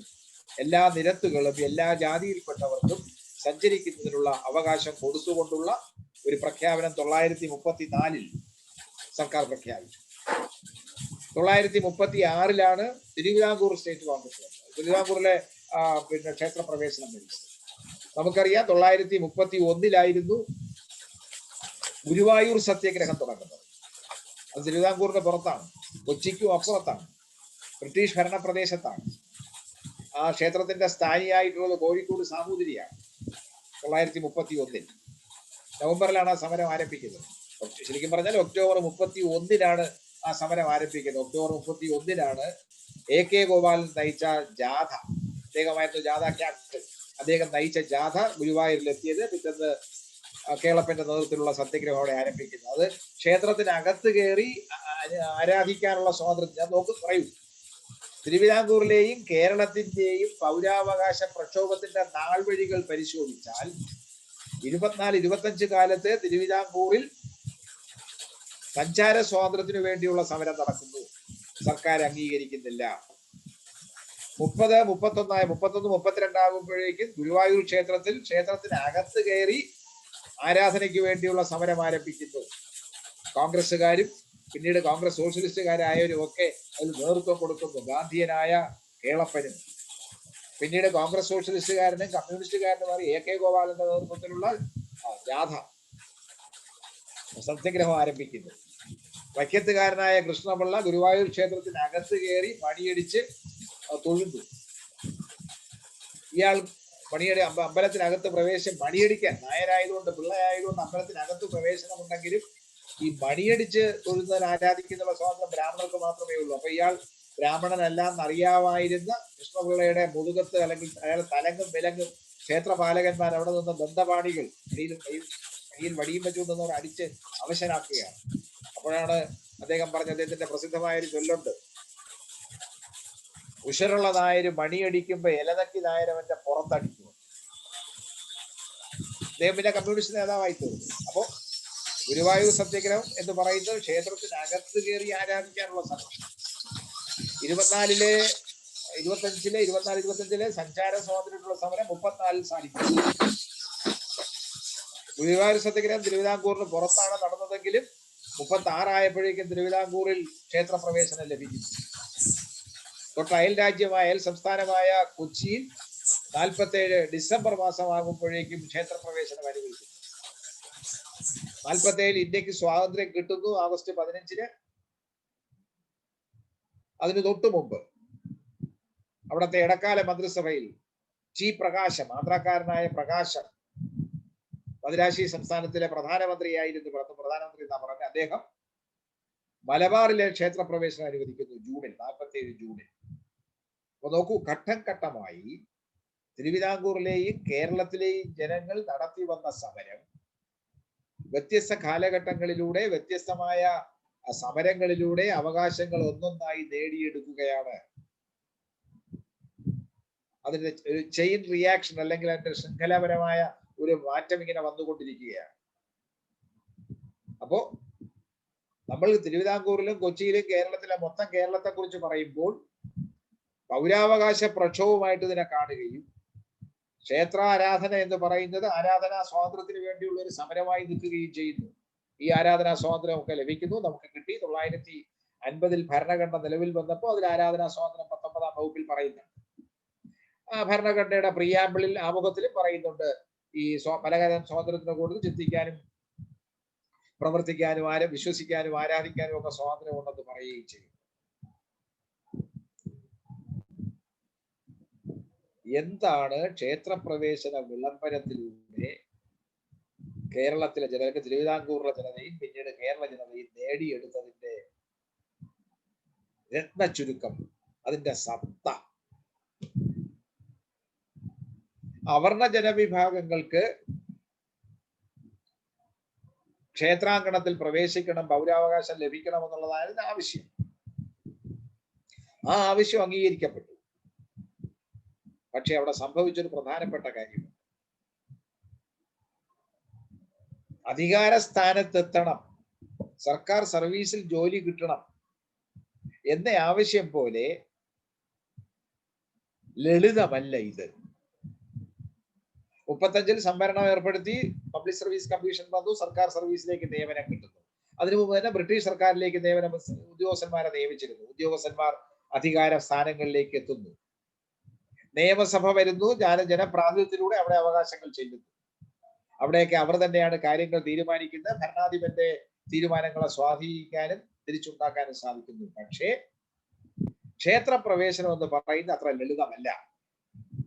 ക്ഷേത്രപ്രവേശനത്തിൽ അല്ലെങ്കിൽ ക്ഷേത്രപ്രവേശനം ലഭിച്ചതിലൂടെ ഭൂരിപക്ഷം ജനങ്ങളും ക്ഷേത്രത്തിനകത്ത് പ്രവേശിക്കപ്പെട്ടപ്പോൾ അവർ പൗരോഹിത്യത്തിന്റെ നിർദ്ദേശങ്ങൾക്ക് വിധേയമായിട്ട് പ്രവർത്തിക്കേണ്ടി വരുന്നു. ആ പൗരോഹിത്യത്തിന്റെ നിർദ്ദേശങ്ങൾ, പൗരോഹിത്യത്തിന്റെ ഇടപെടൽ, പൗരോഹിത്യത്തിന്റെ അലിഖിതമാണ്. പലതും നിയമത്തിൽ ഇല്ലാത്ത കാര്യമാണ്. ആചാരമെന്നോ അനുഷ്ഠാനമെന്നോ വിശ്വാസം എന്ന പേരിൽ ഇപ്പോഴും കൊണ്ട് നടക്കുന്ന പൗരോഹിത്യത്തിന്റെ ശാഠ്യത്തിന് ഈ ക്ഷേത്രപ്രവേശനം ഭൂരിപക്ഷ ജനങ്ങളെയും വിധേയരാക്കി. 1888 ശ്രീനാരായണൻ സ്ഥാപിച്ച ക്ഷേത്രത്തിൽ പ്രവേശിക്കാനും ആരാധിക്കാനും ആർക്കും ഒരു പ്രശ്നവുമില്ല. ജാതിഭേദം മതദ്വേഷം ഏരുമില്ലാതെ സർവരും സോദരത്തേന വാഴുന്ന മാതൃകാസ്ഥാനമാണിത്. അവിടെ ആർക്കും വരാം, ഇഷ്ടമുള്ള പൂജ നടത്താം, തുളസി കതിരിടാം, വേണ്ടാതിരിക്കാനും കൈകൊഴാം, കൈ തൊഴാതെ നിൽക്കാം, അവിടെ നിന്നിട്ട് പോകാം. ആരാധിച്ചെങ്കിൽ മാത്രമേ നിങ്ങളുടെ മനസ്സിന് സമാധാനം ലഭിക്കുകയുള്ളൂ എങ്കിൽ ഇവിടെ വരാം എന്നാണ് അദ്ദേഹം പറയുന്നത്.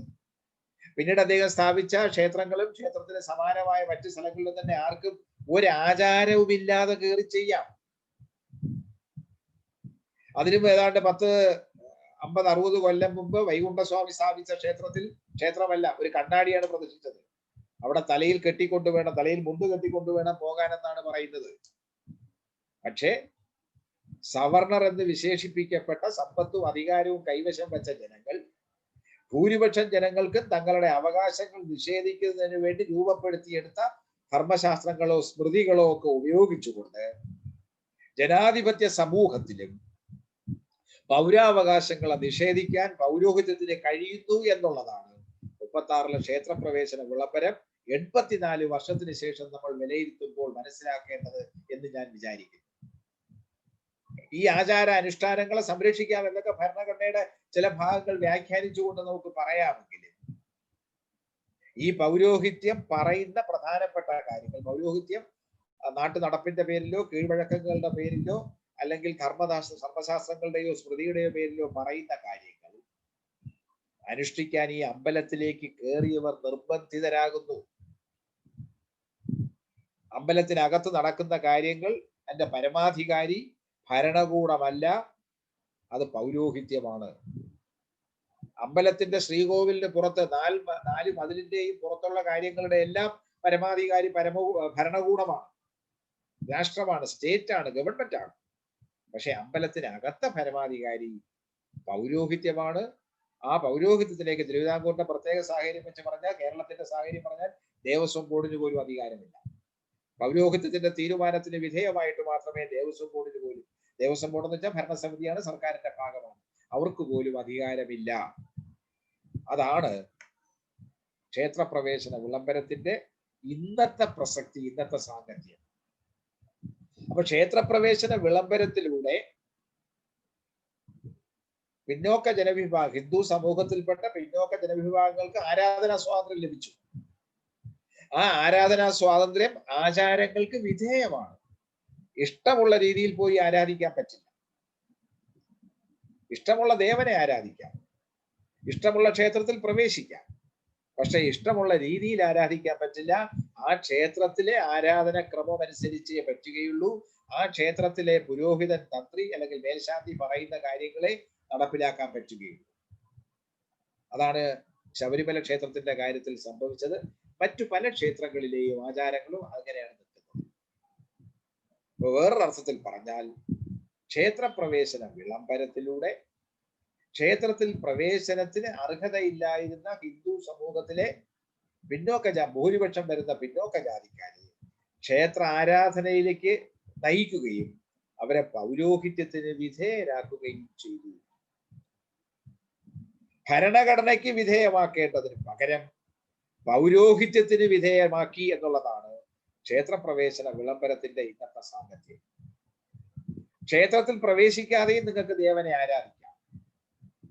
ഒരു ദേവാലയത്തിലും പോകാതെ ആരാധിച്ചിരുന്ന ആളായിരുന്നുവല്ലോ ശ്രീനാരായണൻ. ക്ഷേത്രത്തിൽ പോകാതെ ആരാധിക്കാം, നിങ്ങൾക്ക് മനസ്സിൽ ആരാധിക്കാം, ഏകാഗ്രത കൊണ്ട് നിങ്ങൾക്ക് ബ്രഹ്മത്തിൽ ലയിക്കുകയാണ് ലക്ഷ്യമെങ്കിൽ അത് ചെയ്യാം. പക്ഷെ അതല്ല ഇവിടത്തെ കാര്യം. അത് എല്ലാവർക്കും ആ ബോധം ഉണ്ടാകണമെന്നില്ല, എല്ലാവർക്കും ആ അറിവുണ്ടാകണമെന്നില്ല. ആ അറിവുണ്ടാകുക പ്രയാസമാണ്, കാരണം വളരെ ദീർഘകാലത്തെ പഠനം അതിന് ആവശ്യമാണ്.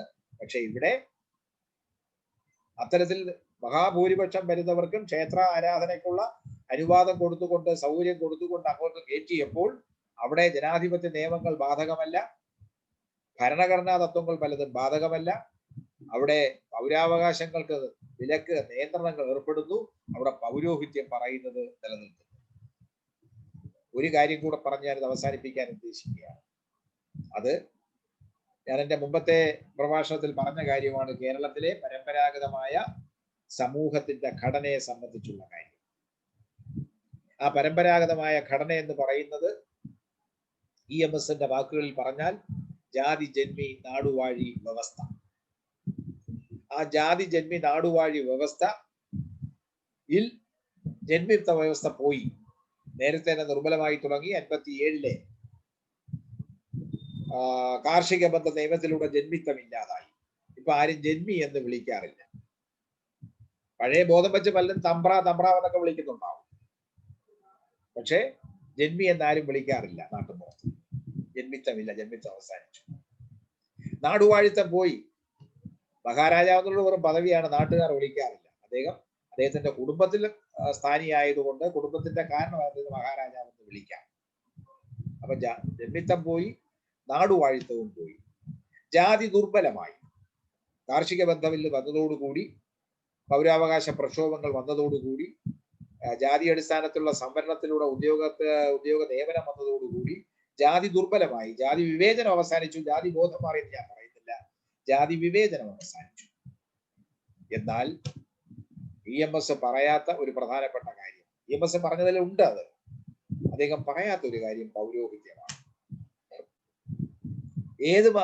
ഏത് ക്ലിഷ്ടമായ കാര്യവും ഏത് സങ്കീർണമായ കാര്യവും അത് ലളിതമായ ഭാഷയിലൂടെ നമുക്ക് പറഞ്ഞ് മനസ്സിലാക്കി തരാൻ കഴിയുന്ന മഹാപണ്ഡിതനും രാഷ്ട്രീയ നേതാവും സൈദ്ധാന്തികനും ഒക്കെ ആയിരുന്നുവല്ലോ EMS. അദ്ദേഹം പറഞ്ഞതിനകത്തുണ്ടാകും കുറച്ചും കൃത്യമായി അദ്ദേഹം വ്യക്തമായി പറയുമായിരുന്നു. അദ്ദേഹം പറയേണ്ടിയിരുന്നത് ജാതി ജന്മി നാടുവാഴി പൗരോഹിത്യ വ്യവസ്ഥ എന്നായിരുന്നു പറയേണ്ടിയിരുന്നത്. അതിൽ ജാതി ജന്മി നാടുവാഴി വ്യവസ്ഥ, ജാതി ജന്മിത്വവും നാടുവാഴിത്വവും പോയി, ജാതി ദുർബലമായി, ജാതി വിവേചനമില്ലാതായി. പക്ഷെ പൗരോഹിത്യത്തിന് ഒരു ഊനവും തട്ടിയിട്ടില്ല. ആ പൗരോഹിത്യം ശക്തമായി നിൽക്കുന്നത് കൊണ്ടാണ് പൗരാവകാശങ്ങൾ പൗരോഹിത്യമാകുന്ന പാറമേൽ തട്ടി തകർന്നു പോകുന്നത്. ക്ഷേത്രപ്രവേശന വിളംബരം ഭൂരിപക്ഷം എല്ലാ ജനങ്ങൾക്കും, ഹിന്ദു വിഭാഗത്തിൽപ്പെട്ട എല്ലാ ജനങ്ങൾക്കും എല്ലാ ക്ഷേത്രങ്ങളിൽ കയറി ആരാധിക്കാൻ അനുവാദം കൊടുക്കുന്നു, സൗകര്യം കൊടുക്കുന്നുവെങ്കിലും ക്ഷേത്രങ്ങളെ ജനാധിപത്യവൽക്കരിക്കാൻ, ക്ഷേത്ര ആചാരങ്ങളെ ജനാധിപത്യവൽക്കരിക്കാൻ, ആ ക്ഷേത്രാചാരങ്ങളെ ജനങ്ങൾക്ക് ഇഷ്ടമായ തരത്തിൽ കൊണ്ടുവരാനായിട്ട് സാധിക്കുന്നില്ല. അത് ചിലപ്പോ ക്രൂരമായ ചില ആചാരങ്ങൾ ഇപ്പോഴും നടക്കുന്നുമുണ്ട് എന്ന കാര്യം നമ്മൾ മറന്നുപോകും. ഹിന്ദു ക്ഷേത്രം എന്ന് വിളിക്കുന്ന, ഹിന്ദു ക്ഷേത്രമായ, എനിക്കറിയുള്ളൂ തിരുവനന്തപുരത്തെ മുരുകൻ ക്ഷേത്രങ്ങളാണ്, മുരുകൻ കോവിലുകളാണ്. മുരുകൻ കോവിലുകൾ നടക്കുന്ന ക്രൂരമായ ഒരു ആചാരം. ആ ആചാരം ജനങ്ങളുടെ ഇഷ്ടപ്രകാരം നടത്തുന്നതാണ്. പൗരോഹിത്യം പറഞ്ഞിട്ടാണോ എന്ന് എനിക്കറിയില്ല. ജനങ്ങളുടെ ഭാഗത്തു നിന്ന് വരുന്ന ഒരു പ്രധാനപ്പെട്ട കാര്യമാണ് ഈ കുത്തിയോട്ടം, മറ്റെന്താ കുരിശ് പറയുന്നത്, ഈ കാവടി എന്നൊക്കെ പറയുന്നത്. 10 അടിയോളം നീളം വരുന്ന ഉരുക്ക് കൊണ്ടുണ്ടാക്കിയ ഒരു ശൂലം 2 കവിളിലൂടെ കുത്തിക്കയറ്റി വേച്ച് പോലീസുകാരുടെ അകമ്പടിയോടുകൂടി, എന്നുവെച്ചാൽ ഭരണകൂടത്തിന്റെ അനുഗ്രഹ ആശുസോടുകൂടി ഗതാഗതം തടസ്സപ്പെടുത്തിക്കൊണ്ട് ഒരു മുരുകൻ കോവിലിൽ നിന്ന് മറ്റൊരു മുരുകൻ കോവിലിലേക്ക് പോകുന്ന കാഴ്ച തിരുവനന്തപുരത്ത് കാണാം ചില പ്രത്യേക സന്ദർഭങ്ങളിൽ. മറ്റൊന്ന് ഈ പറവക്കാവടി എന്ന് പറയുന്നതാണ്. മുതുകത്തെ കട്ടി മാംസത്തിൽ, ഇറച്ചിവെട്ടുകാരന്റെ കടയിൽ ഉരുക്ക് കൊളുത്തുകളിൽ മാംസം തൂക്കിയിട്ടിരിക്കുന്നത് പോലെ മുതുകത്തെ മാംസത്തിൽ ഈ കൊളുത്തുകൾ തൂക്കി കാവടിയായിട്ട് ഇങ്ങനെ കവർന്ന് നിൽക്കുന്നത് കാണാം. അത് ഏത് ആചാരത്തിന്റെ പേരിൽ, ഏത് പൗരാവകാശമാണത്? അത് ആരാധനയുടെ പേരിൽ പറയാവുന്നതാണ്. ഈശ്വരാരാധനയുടെ പേരിൽ, മോക്ഷത്തിന് വേണ്ടിയുള്ള ഒരു ആചാരമാണെന്ന് പറയാൻ സാധിക്കൂ? അപ്പൊ ക്ഷേത്രപ്രവേശനം സിദ്ധിച്ചു, ഭൂരിപക്ഷം ജനങ്ങളുടെയും ആഗ്രഹം നടപ്പിലായി, അവർക്ക് ആരാധനാ സ്വാതന്ത്ര്യം കിട്ടി.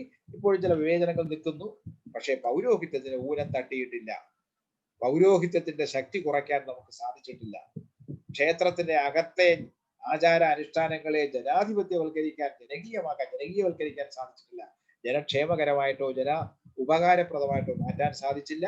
പൗരോഹിത്യം ശക്തമായി നിൽക്കുന്നു. ആ പൗരോഹിത്യത്തിന് മുമ്പിൽ പൗരാവകാശങ്ങൾ മുട്ടിത്തകരുന്ന കാഴ്ചയാണ് ഇന്ന് കാണുന്നത്. അത് മാറണമെന്നുണ്ടെങ്കിൽ, പൗരോഹിത്യം മാറിയതുകൊണ്ട് മാത്രം പൗരോഹിത്യത്തിന് മാറ്റം വരണമെങ്കിൽ വിശ്വാസികൾ തന്നെ മാറിയെങ്കിലേ മനസ്സ് മാറുകയുള്ളൂ. വിശ്വാസികൾ അല്ലെങ്കിൽ പൗരജനങ്ങൾ മാറിയത് കൊണ്ടാണല്ലോ തിരുവിതാംകൂറിലെ ഭരണം ജനകീയമായത്, ഉത്തരവാദിത്വ ഭരണം സ്ഥാപിച്ചത്. കേരളം ജനാധിപത്യത്തിലേക്ക് പോയത് അവിടെ ജനങ്ങൾ ഇടപെട്ടത് കൊണ്ടാണ്. അതേപോലെ തന്നെ ആ പൗരാവകാശത്തിലേക്ക് പോകണമെന്നുണ്ടെങ്കിൽ, ഈ പൗരോഹിത്യത്തിന്റെ കാർക്കശത്തെ നിയന്ത്രിക്കണമെന്നുണ്ടെങ്കിൽ വിശ്വാസികൾ തന്നെ ജനകീയമായിട്ട് വരേണ്ടതായിട്ടുണ്ട്. വിശ്വാസികളുടെ ഭാഗത്തു നിന്നാണ് ആ വിചാരങ്ങൾ ഉണ്ടാവേണ്ടത് എന്ന് ഉള്ളതാണ് എൻ്റെ വിനീതമായ അഭിപ്രായം. ആ അഭിപ്രായത്തിന്റെ നിങ്ങൾക്ക് പ്രതികരിക്കാം. ആ പ്രതികരണം നിങ്ങൾ എന്നെ അറിയിക്കേണ്ട ആവശ്യമില്ല. ആ പ്രതികരണം നിങ്ങളുടെ മനസ്സിലിട്ട് ഉരുട്ടിയാൽ മതി, നിങ്ങളുടെ ബോധത്തിലിട്ട് ചിന്തിച്ചാൽ മതി. അതെല്ലാ വിശ്വാസികളും മനസ്സിൽ വച്ചു പുലർത്തേണ്ട പ്രധാനപ്പെട്ട കാര്യമാണ്. ഈശ്വര വിശ്വാസത്തെ അല്ല ഞാൻ എതിർക്കുന്നത്, പൗരാവകാശത്തെ നിഷേധിക്കുന്ന ചില ആചാരങ്ങളെ നമ്മൾ വെല്ലുവിളിക്കേണ്ടതുണ്ട്, നമ്മൾ നിഷേധിക്കേണ്ടതുണ്ട് എന്ന് ഞാൻ വിചാരിക്കുകയാണ്. ഇന്നത്തെ സന്ദർഭത്തിൽ അതിന് ഏറെ പ്രസക്തിയുണ്ട് എന്ന് പറഞ്ഞുകൊണ്ട് തിരുവിതാംകൂറിലെ ക്ഷേത്രപ്രവേശന വിളംബരത്തിന്റെ 84ാം വാർഷികത്തിന്റെ ഓർമ്മ ആചരണത്തിന്റെ ഭാഗമായിട്ടുള്ള എന്റെ പ്രഭാഷണം ഞാൻ അവസാനിപ്പിക്കുകയാണ്. കേട്ടിരുന്ന എല്ലാവർക്കും നന്ദി പറയുന്നു. അതോടൊപ്പം തന്നെ നാളെ തീയതി 13, നാളെ വൈകുന്നേരം 6:30 മണിക്ക് ഇന്നലെ പറഞ്ഞു നിർത്തിയ കേരള ചരിത്ര പ്രഭാഷണത്തിന്റെ തുടർച്ച ഉണ്ടായിരിക്കുന്നതാണ്. തിങ്കൾ ചൊവ്വ ദിവസങ്ങളിൽ, ശനിയാഴ്ചത്തെ ക്ലാസ് വേണോ വേണോ ഇപ്പൊ തീരുമാനിച്ചില്ല, നാളെ അറിയിക്കാം. പക്ഷേ തിങ്കളും ചൊവ്വയും ക്ലാസ് തീരുമാനിച്ചിട്ടുണ്ട്. അത് ഇന്ത്യൻ ഭരണഘടനയെ സംബന്ധിച്ച് doctor Subrat Kumar, law college, government law കോളേജിൽ നിന്നും വിരമിച്ച പ്രൊഫസറാണ് അദ്ദേഹമാണ് ഇന്ത്യൻ ഭരണഘടനയെ അധിഷ്ഠിതമാക്കിക്കൊണ്ടുള്ള അവകാശങ്ങളെ കുറിച്ചും കടമകളെ കുറിച്ചും, ഭരണഘടന അനുസരിച്ച് ഒരുപാട് ചോദ്യങ്ങൾ വരും, മത്സര പരീക്ഷകൾക്ക് വരാറുണ്ട്. ആ ചോദ്യങ്ങൾക്കുള്ള ഉത്തരം ഒക്കെ അദ്ദേഹത്തിന്റെ പ്രഭാഷണത്തിൽ 16, 17 ദിവസങ്ങളിലായിട്ട് ആചരിക്കും. 18, 19, 20 ദിവസങ്ങളിലായി തുടർന്നുള്ള ക്ലാസ്സുകൾ പിന്നെ ഇപ്പൊ തീരുമാനിക്കാം. 3 ക്ലാസ്സുകൾ എന്തായാലും ആദ്യമായി ഭൂമിശാസ്ത്രം, ജോഗ്രഫി സംബന്ധിച്ച ക്ലാസ്സുകളായിരിക്കും. അത് കഴിഞ്ഞതിന് ശേഷം സാമാന്യ ശാസ്ത്രം, ജനറൽ സയൻസ്, അതെല്ലാ വിഭാഗം ശാസ്ത്രം, അത് physics, chemistry, life science, geology, എൻവയോൺമെന്റൽ സയൻസ് ഉൾപ്പെടെയുള്ള ശാസ്ത്ര വിഷയങ്ങളെ സംബന്ധിച്ചുള്ള ക്ലാസ്സുകൾ അതിന്റെ അപ്പുറത്തെ ആഴ്ച നടത്താൻ തീരുമാനിച്ചു. ആൾക്കാർ സന്നദ്ധരായിട്ടുണ്ട്. അപ്പോ ഈ അറിയിപ്പോടുകൂടി ഞാൻ ഇന്നത്തെ പ്രഭാഷണം അവസാനിപ്പിക്കുകയാണ്. നാളെ വൈകിട്ട് 6:30 മണിക്ക് നമുക്ക് വീണ്ടും പിന്നെ സംഭാഷണത്തിലൂടെ ബന്ധപ്പെടാം. കേരള ചരിത്രത്തിന്റെ 4ാം ഭാഗം നാളെ അവതരിപ്പിക്കുന്നതാണ്. എല്ലാവർക്കും ശുഭരാത്രി നേർന്നുകൊണ്ട് ഞാൻ അവസാനിപ്പിക്കുന്നു. നന്ദി, നമസ്കാരം.